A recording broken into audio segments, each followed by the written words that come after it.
కూటమి పాలనలో అన్నదాతలు తీవ్ర ఇబ్బందులు పడుతున్నారన్నారు మాజీ మంత్రి కాకాని గోవర్ధన్ రెడ్డి. పండించిన పంటకు గిట్టుబాటు ధర కల్పించడం లేదని, కనీసం యూరియా కూడా అందివ్వడం లేదని ఆగ్రహం వ్యక్తం చేశారు. టీడీపీ సానుభూతి పరులకే యూరియా అందిస్తూ మిగిలిన రైతులను ఇబ్బందులకు గురి చేస్తున్నారని ఆరోపించారు. వైఎస్ఆర్సీపీ నేతలతో కలిసి నెల్లూరులోని అగ్రికల్చర్ జేడీ ఆఫీస్ ఎదుట ఆందోళన చేపట్టారు. వెంటనే యూరియా సమస్యను పరిష్కరించాలని అధికారులకు వినతి పత్రం అందజేశారు.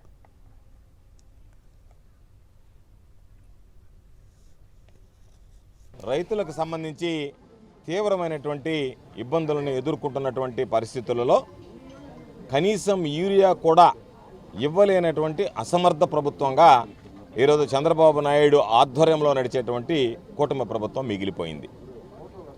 ఎందుకో చెబుతున్నాము అంటే గత సంవత్సరం నుంచి చూస్తూ ఉన్నాం.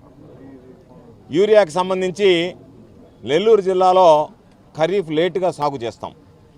దీని ముందు సాగు చేసినటువంటి జిల్లాలలో రైతులు తీవ్రమైనటువంటి ఇబ్బందులు పడినటువంటి నేపథ్యంలో ఈ జిల్లాకు సంబంధించి ఆలస్యంగా ఖరీఫ్ ప్రారంభమవుతుంది కాబట్టి దానికి సంబంధించినటువంటి చర్యలు చేపడతారేమోనని ఆశించాం.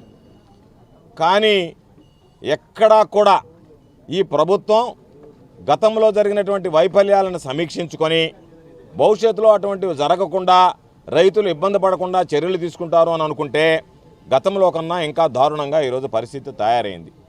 రైతులకు సంబంధించి ఎక్కడా కూడా యూరియా అందించలేనటువంటి అసమర్థ ప్రభుత్వంగా మిగిలిపోయింది.